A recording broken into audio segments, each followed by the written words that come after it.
네, 그렇게 주일 설교 함께 나누어 보았습니다. 이제 이번 주부터는 개혁교회 질서 간략한 해설을 함께 살펴보려고 합니다. 이거 이제 개혁교회 질서 이제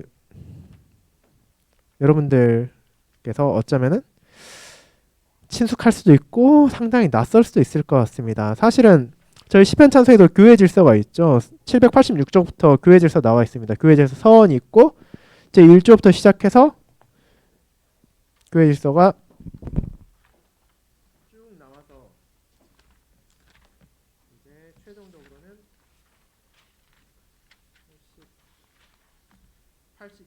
82조까지 있습니다. 제 1조부터 82조까지 있죠. 이제 780조부터 810조에 대략적으로 한 30조 정도 내용이 되는데, 그런데 이게 어쩌면은 교회 다니시는 분들 중에서 이 교회 질서 부분을 한 번도 펼쳐보지 않으신 분도 있을 수도 있고, 정말로 이게 있는지도 어쩌면 모르시는 분도 있을 수도 있겠습니다. 왜냐하면은 우리가 앞에 있는 시편 찬송 부분, 시편 찬송 부분은 매주일 부르죠. 계속해서 펼치게 됩니다.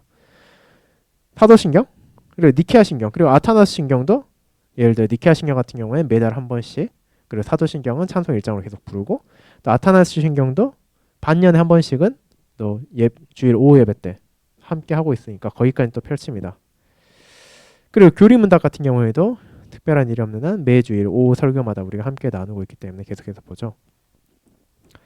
그런데 이제 벨게 신앙고백서, 돌체신경, 그리고 뒤에는 예식문들이나 이 교회 질서분 같은 게 사실 우리에게 낯설 수 있는 게 현실입니다. 왜냐하면 우리가 개혁교회 처음 할 때는 또 이 부분을 한 번씩 다 배우고도 지나갔지만, 또 그 시간이 지나고 나면은 자녀교류반, 지금 같은 경우에 뭐 자녀교류반 하는 청년들, 자녀들 같은 경우에 이걸 함께 나누고 있긴 하지만, 또 이제 장성한 수찬 회원분들께서는 또 이것을 본인이 스스로 보지 않는 한은 볼 기회가 적기 때문에 그런 것도 있습니다.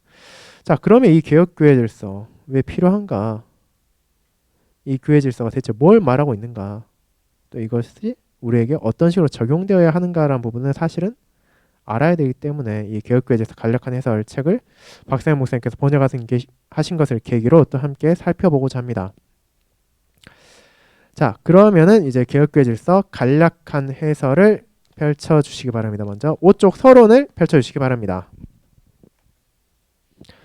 네, 그런데 이제 이 개혁교회 질서 간략한 해설에 나오는 각 조항들의 순서는 이제 저희가 지금 가지고 있는 교회에서 약간 다를 수 있습니다. 왜냐하면은 지금 한국 개혁교회 교회 질서는 이 전에는 사실은 캐나다 개혁교회나 뭐 호주 개혁교회 교회 질서를 거의 같은 순서로 있었는데 2016년경에 한번 개정이 되면서 약간 순서들이 바뀌기도 하고 또 약간 추가되고 약간 변화된 것도 있습니다. 그렇기 때문에 약간 다른 점이 있지만 그럼에도 불구하고 기본적으로는 우리가 가지고 있는 교회 질서나 이 책의 배경이 되는 캐나다 개혁교회 교회 질서나 다들 1618년 19년에 정해졌던 돌트 교회 질서를 기반으로 하고 있기 때문에 큰 차이는 없고 또 그렇게 여기서 나온 해설을 살펴보면은 또 우리 교회 질서를 어떤 식으로 바라볼지에 대해서도 도움이 될 것이라 생각합니다.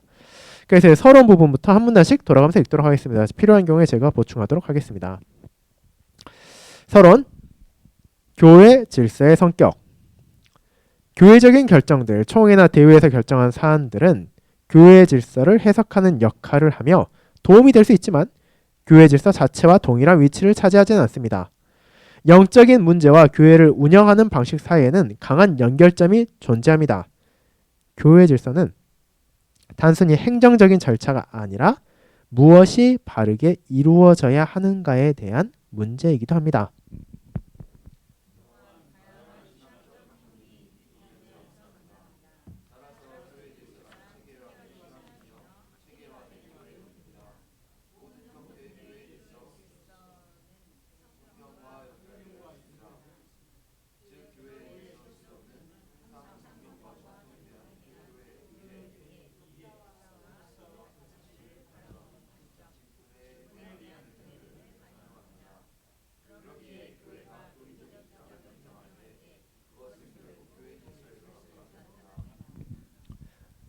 네, 그 다음 문단에 이제 첫 세 줄 같은 경우에 위에 이렇게 반복된 거기 때문에 그 다음부터 읽도록 하겠습니다. 우리의 교회 질서는 북미 연합개혁교회나 정통 장로교회처럼 머리말을 두고 있지 않습니다. 서원은 우리의 교원이 어디에서 비롯되었는지를 이해하는 데 도움이 될 것입니다. 그래서 이 교회 질서의 성격이 대체 무엇이냐, 교회 질서 왜 필요하냐라고 생각하는 사람들이 있겠죠. 왜냐하면은 대부분의 일반 성도님들 같은 경우에는 뭐 교회 질서에 대해서 뭐 잘 들어볼 일도 없을 거고 익숙하지도 않을 겁니다. 자, 그럼 왜 교회 질서가 우리가 가지고 있냐? 대체 그것이 무엇이냐? 여기 나온 것처럼 결국 이 교회 질서라는 것은 다른 게 아니라 교회 안에서 어떻게 그 질서가 바르게 이루어질 것이냐라는 것이기도 합니다. 그렇기 때문에 이 교회 질서 안에는 직분에 대한 부분, 성경에 대한 부분, 그리고 권징에 대한 부분 같이 실제로 교리가 떼어낼 수 없는 것들이 포함되어 있습니다. 물론 개혁교회 질서 같은 경우에 상대적으로 굉장히 간소한 편입니다. 지금 앞서 말씀드린 저희 시편처서에 대략 30쪽밖에 안 되는데 일반적으로 장로교회들 같은 경우에는 교회 질서가 훨씬 더 복잡한 경향을 가지고 있어요. 뭐 예를 들어 진짜로 뭐 법전처럼 뭐 이 정도 두께를 가지고 있는 경우도 있는데, 그럼 그 차이는 어디에 있냐? 개혁교회 같은 경우에는 말 그대로 무엇이 바르게 이루어져야 되는지 기본적인 원칙을 제시하고 그 원칙에 따른 적용은 각각의 교회, 당회가 어느 정도 유연하게 적용할 수 있게 하는 반면에 일반적으로 다른 많은 교단들 같은 경우에는 아예 철저하게 이런 경우에는 어떻게 할 것인가, 혹은 저런 경우에는 어떻게 할 것인가, 그 부분을 세세적으로 다 정해 놓은 것들이 많기 때문에 훨씬 더 두껍고 훨씬 더 세부적인 내용까지 포함되어 있습니다. 그럼 어느 쪽이 더 좋냐라고 할 때 그것은 뭐 쉽게 말할 장단점이 당연히 있겠지만 개혁교회 질서 같은 경우에는 양이 그렇게 길지 않고 대부분 간명하게 표현되어 있기 때문에 교회 모든 회원들이 사실상 그 내용을 잘 이해하고 그에 따라 또 자신의 언행을 다스릴 수 있게 한다는 장점이 있습니다. 예를 들어 뭐 앞서 말씀드린 뭐 장로교회나 다른 교단들의 교회 질서 뭐 두껍게 된다면 특정한 사안이 발생했을 때 그것을 찾아서 확인해서 집행하면 되니까 그런 면에서 훨씬 쉬울 수 있지만 대신에 그만큼 접근성이 높아져서 일반 성도님들이 그것을 다 알기는 어렵고 목사님들도 사실 다 알기도 힘들기 때문에 그런 경우에 거의 뭐 우리가 알다시피 뭐 헌법을 공부하는 뭐 헌법학자들이 있는 것처럼 뭐 교회 정치, 교회 질서만 공부하시는 전문적으로 하시는 목사님들은 뭐 조언을 받아야 또 사용되기도 하는 그런 단점도 있게 되겠죠. 자, 그러면 이제 개혁교회 질서의 장점이 그런 부분에 있다면은 우리가 당연히 그런 부분을 잘 사용할 수 있도록 그 질서를 알아야 할 것입니다. 이제 두 번째 성경과 개혁교회 질서 부분 읽도록 하겠습니다.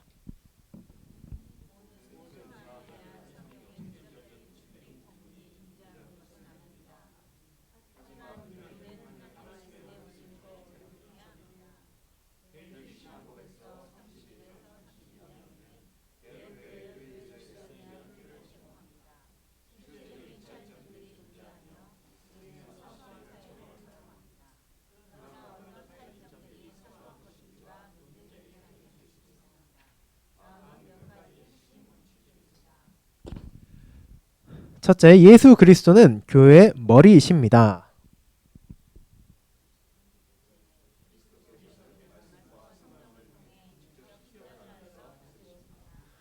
셋째, 그리스도께서는 간접적으로도 사람들 곧 직분자들을 통해서 다스리십니다. 그리스도는 사도들에게 공식적인 권위를 부여하셨지만 사도들 이후에 다른 사람들이 지도자들이 되었습니다. 그분은 자신의 교회에 성령의 은사들을 주셨습니다. 오늘날 상황은 다소 다르지만 본질적으로 동일한 원칙이 적용됩니다.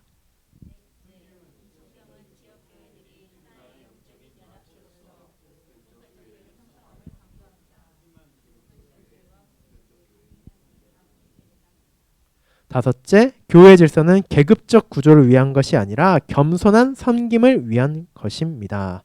그래서 앞서 말씀드린 것처럼 이제 교회 질서 같은 경우에는 뭐 사소한 차이가 있을 수도 있고 또 교회마다 동일한 질서를 적용하는 데서 약간의 차이는 있을 수 있습니다. 그러면은 대체 어떤 건 사소한 거고 어떤 건 사소하지 않느냐에 대해서는 또 생각할 필요가 있다는 거. 모든 것을 이 정도는 달라도 돼, 이 정도는 괜찮아 라고 말할 수는 없다는 겁니다. 그렇기 때문에 기본적인 원칙이 되는, 결국 흔들려선 안 되는 원칙이 몇 가지 있는데 그것들이 최소한 5개는 있다는 것을 또 알려주었습니다. 이어서 교회 질서의 해석학 부분을 보도록 하겠습니다.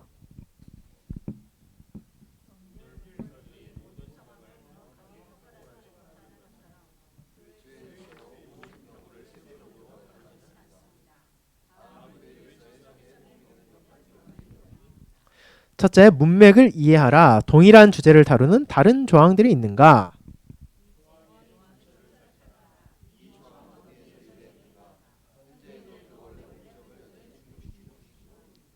셋째, 선례를 검토하라. 이와 관련된 과거의 결정들이 있는가?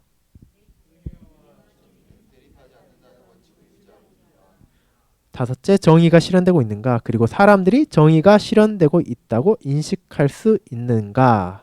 네, 그래서 이제 교회 질서, 특히 개혁교회 질서 같은 경우에는 당연히 앞서 말씀드린 것처럼 모든 상황을 명확하게 포괄하고 있지 않습니다. 이제 그렇게 이제 교회 질서를 만들려는 교단들도 있긴 한데 일반적으로 개혁교회 질서는 그렇지 않고 최대한 간명하게 포함되고 있죠. 그렇다 보니까 당연히 모든 케이스가 세부적으로 다 나와 있지는 않습니다. 그러면은 어떻게 그것을 해석해야 되느냐라고 할 때 첫째로는 문맥을 이해해서 동일한 주제를 다루는 다른 조항들이 있는지를 함께 살펴봄으로써 그 내용을 살피려 하고 그 조항이 그러면은 성경에서 근거했다면 어디에서 근거했는가, 그리고 그것이 그 원래 목적을 계속해서 충족시키고 있는가, 그리고 선례를 검토하라는 것은 앞서서 혹시 이와 동일한 사안이 지역회나 혹은 당회나 혹은 총회에서 다루어진 적이 있는지, 그건 그렇게 어떻게 받아들여야 될지를 생각하라는 거고, 이제 네 번째, 은혜와 정의가 대립하지 않는다. 즉 하나님의 자비와 하나님의 공의가 함께 나타나는 방향으로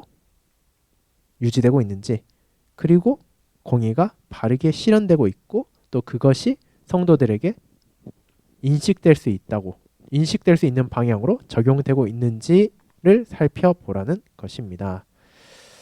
네, 그래서 이제 이렇게 서원을 했고 한 번 더 이제 서원이 나오는데 이제 9쪽 함께 펼쳐주시기 바랍니다.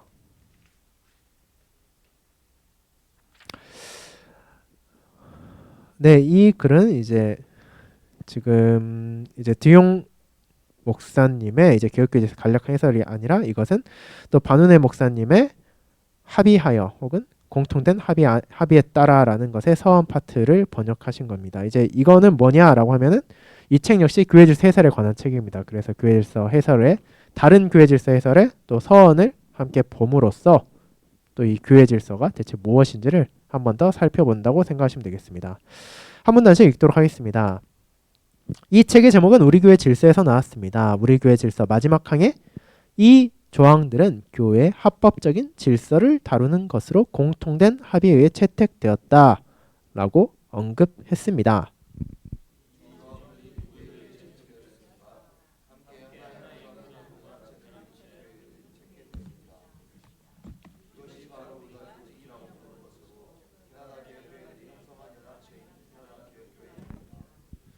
자, 그래서 사실 우리 한국교회 교회 질서에도 제82조가 마지막 조항이 이겁니다. 교회 질서의 준수와 수정인데 이 교회 질서는 공동 합의로 채용되었으므로 교회는 이를 성실하게 준수해야 한다. 이 교회 질서의 수정은 총에 의해서만 행해져야 한다라고 말입니다. 그래서 이 다른 이제 교회 질서 책의 제목은 합의하여라는 거죠. 즉 교회가 함께 합의한 것이기 때문에 그것에 우리가 따라야 된다는 겁니다. 물론 이 교회 질서가 무슨 완벽해서 절대 선도될 수 없는 그런 것은 아닙니다. 당연히 이것은 성경이 아니고 교단 차원에서 공동된 합의로 만든 거기 때문에 때로는 부족함이 있을 수도 있고 때로는 개선될 필요가 있을 수도 있겠죠. 다만 그런 경우가 있을 때는 적법한 절차를 따라서, 즉 당회에서 지역회로 그리고 지역회에서 총회로 올라가서 그 질서에 수정이 필요한 것을 논의를 하고 이루어져야 되는 거지, 각 당회가 그냥 자기들 마음대로 이건 합의한 거지만 우리는 이게 아니라고 생각한다 라고 해서 마음대로 이것의 질서에 벗어난 방식으로 적용할 수는 없다는 겁니다. 왜냐하면 이렇게 함께 합의했고 그 합의에 따라서 우리가 질서의과 교회가 운영되어야 되기 때문입니다. 연합체 혹은 교단이라는 단어는 이 조직의 성격을 정확하게 표현합니다. 교단이라는 단어의 주요 구성 요소는 라틴어 페두스로 이는 언약을 의미합니다. 캐나다 개혁교회 교단은 바로 이러한 언약, 즉 이 교회 간의 언약입니다. 이들은 자발적으로 자유의지에 따라 이 언약을 맺었습니다. 즉 이 공통된 합의라는 것조차도 누군가에 강제로 한 게 아니라 각각의 교회들이 함께 기꺼이 우리가 이 교회 질서를 따르겠다고 동의한 내용이라는 겁니다.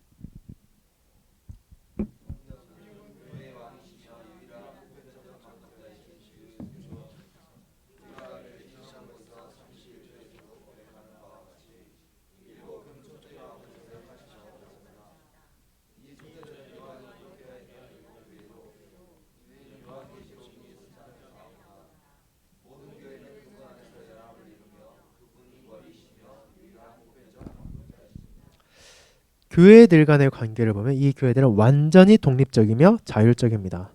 그리스도의 온전한 교회가 되기 위해 서로에게 의존하지 않습니다. 어느 한 교회도 다른 교회에 대해 어떠한 권위를 갖지 않으며 다른 교회의 문제에 간섭할 권리도 없습니다.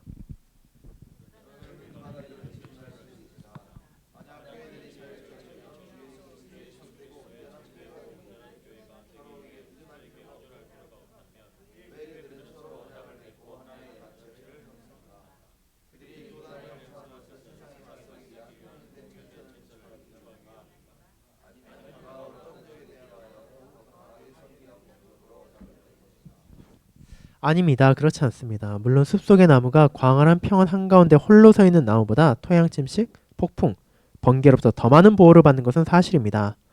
역사는 우리에게 독립적으로 존재했던 교회들이 결국 사라지거나 온갖 이단과 악한 자의 계략에 쉽게 삼켜졌음을 보여줍니다. 따라서 교회가 다른 교회들과 교류하며 언약을 맺고 연합을 형성하는 것은 지극히 중요한 일입니다.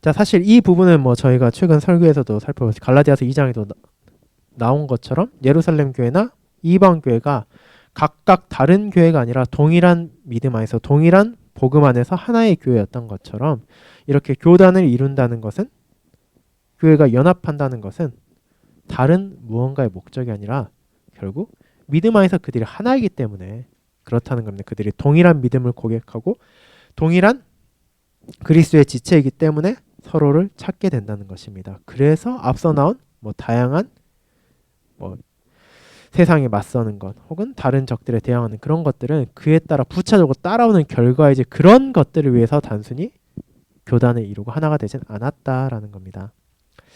하이델베르 교리입니다. 21주일에서 우리는 예수 그리스도께서 하나님의 아들로서 참된 믿음의 일치 안에서 자신을 위해 교회를 모으시고 보호하시며 보존하신다고 고백합니다.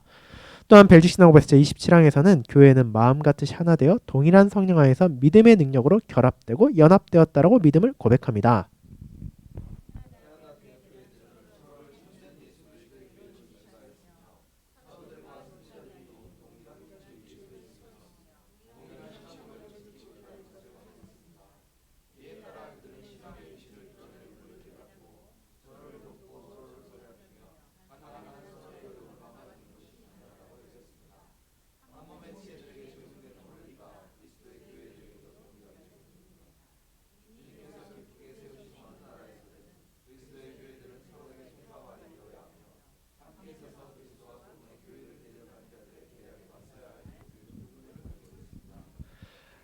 이러한 도움을 주고받으며 서로를 보살피는 일을 우연적이거나 임의로 하는 것이 아니라 더 정기적이고 체계적인 방식으로 하기 위해 그리고 각 교회가 다른 교회들에 대해 가져야 할 의무와 기대할 수 있는 권리를 항상 명확히 알 수 있도록 이들은 언약을 맺고 연합체를 형성했습니다.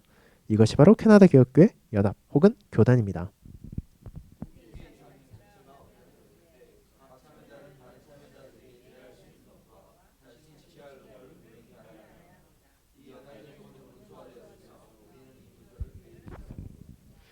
자, 그래서 믿음 안에서 교회가 한 교회라는 것 그리고 우리가 연합을 이루었다라는 것은 좋지만 그러면은 연합을 이룬 자로서 우리는 서로에게 무엇을 기대할 수 있는가, 서로에게 어떤 권리를 가지고 어떤 책임을 가지고 있는가, 그것을 명확하게 한 것이 교회 질서라는 것입니다. 그렇게 예를 들어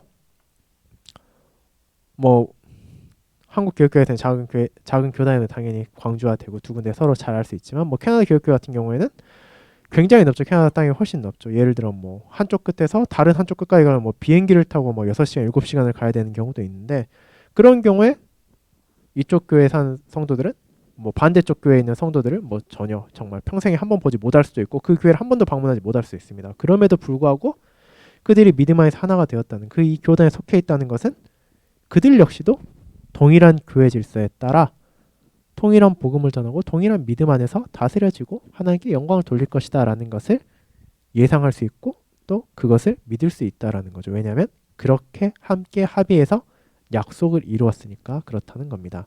그래서 이것을 우리는 교회 질서라고 부릅니다. 우리 교회 질서, 이제 캐나다 교육교회죠. 이거는 교회 질서는 총 76개 조항으로 구성된 문서입니다. 본서들은 이 조항들을 다룰 것입니다. 그러나 본격적으로 논의하기 전에 몇 가지 염두에 두어야 할 점들을 먼저 언급해야 합니다.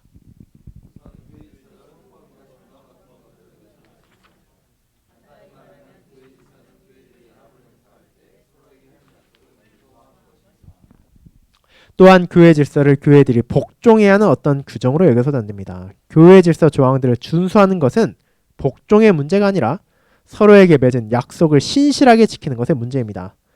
따라서 어떤 교회도 교회 질서 조항을 강제로 지켜야 할 의무가 없습니다. 만약 한 교회가 교회 질서에 명시된 약속을 계속 어긴다면 연합이 할 수 있는 단 하나입니다.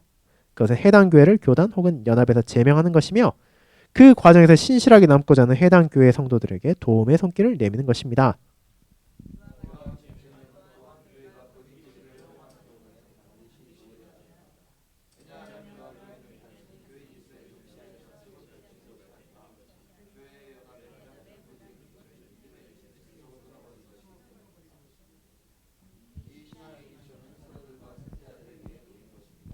만약 신앙의 일치가 더 이상 존재하지 않는다면 조직적 연합의 일치도 지속될 수 없습니다.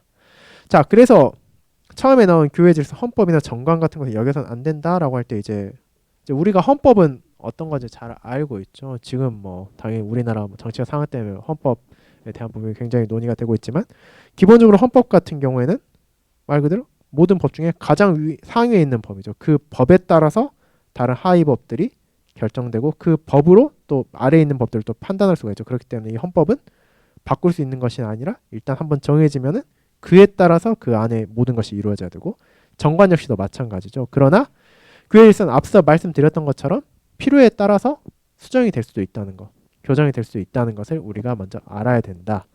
그리고 이 교회 질서는 누군가가 강제로 뭐 목줄을 채워가지고 복종시키게 하는 것이 아니라 우리가 자발적으로 그것에 따르겠다고 각 교회들이 동의했다는 것입니다. 그렇기 때문에 누군가에게 이 교회 질서를 지켜야 된다 강요할 수는 없다는 겁니다. 물론 그 교회 질서를 어긴다면 한 교회가 계속해서 엇나간 방식으로 사용한다면 그것은 연합에서 나가겠다는 의사를 표현한 거죠. 왜냐하면 함께 이것을 동의함으로써 그렇게 하기로 약속을 한 건데 그 약속을 깬 것이기 때문에 그 교회는 당연히 교단 혹은 연합에서 제명이 되는 것이고, 이제 그 과정에서 그곳의 성도들 중에 일부는 우리는 이것을 동의하지 않아, 우리는 이 교회에서 따른 것이 합당하다라고 생각한다면 그 사람들을 또 어떤 방식으로 도울지를 정해야 된다라는 것입니다. 자, 이제 그 다음 독특한 성격 부분을 보도록 하겠습니다. 우리 교회 질서의 다양한 조항들을 논의하면서 분명해지겠지만 개혁교연합은 그 성격상 독특한 특징을 가집니다. 우리는 세부적 사항을 다 모두 다루진 않고 몇 가지 핵심적인 점만 언급할 것입니다.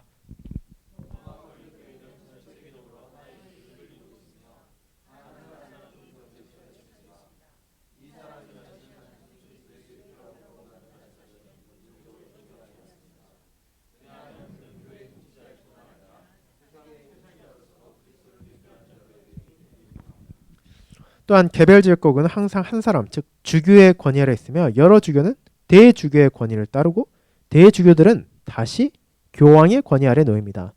이것은 단순화된 설명이지만 로마 카톨릭 교회의 구조를 명확히 보여줍니다.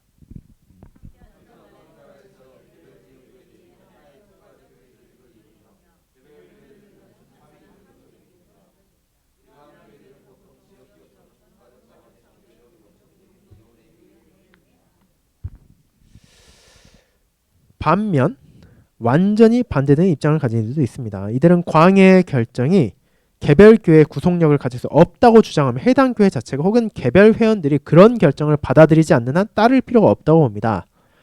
이들은 다른 교회들과의 관계를 매우 느슨한 형태로 유지하며 총회나 대회 대신 회의라는 표현을 사용하기도 합니다. 또한 이들은 심지어 개별 지역 교회 내에서도 결정권이 오직 회원들에게 있다고 여기는 경향이 있습니다.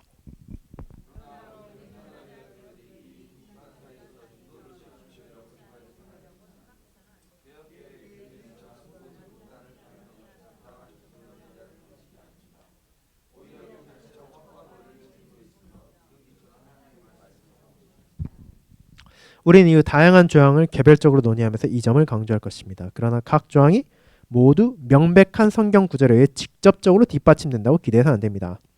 해당 조항이 성경의 가르침과 완전히 일치하는 점을 보여줄 기회가 있을 때마다 그렇게 할 것이지만 동시에 주님께서 자신의 교회의 지역적, 연합적 삶을 조정할 수 있는 충분한 자유도 주셨음을 잊지 않을 것입니다.